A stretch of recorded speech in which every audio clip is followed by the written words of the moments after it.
Certain medical services have reopened here in Kentucky. It's the first step toward restarting the state's economy, and state officials admit although they would have preferred to wait a little bit longer to do this, they are confident that healthcare is the best place to safely start back up.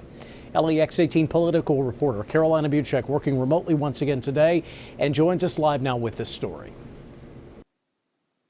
Today is really the first day that the state has actually lifted any restrictions. Before this, it was all about closing, closing, closing.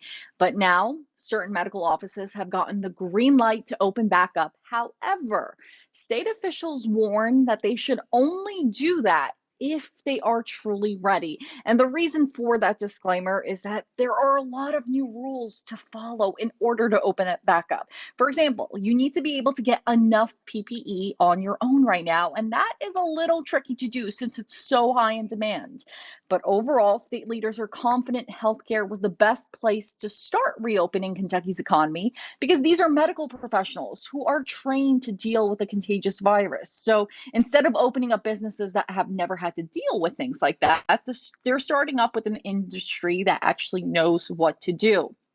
But of course, that brings us to other businesses, some of which are frustrated that they still need to remain closed. The governor says he can't let everyone start back up at the same time and warns that some of his decisions may not seem fair, but he believes he has to make some tough choices in order to keep people safe. None of us have ever had to reopen an economy during a worldwide pandemic before. And so we're going to do the best we can.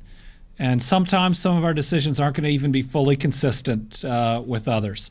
You know, we're trying to deal with a whole lot of specific industries, some of which we won't even know that well. But what we're trying to do is to do it safely. And so what we're going to have is a lot of dialogue with folks out there, and we're going to do the absolute best we can, but it's always going to come down to public safety. And while some medical services are back up and running, it's not everything that's opening up at once. For example, elective procedures, the governor says that is still off the table for now.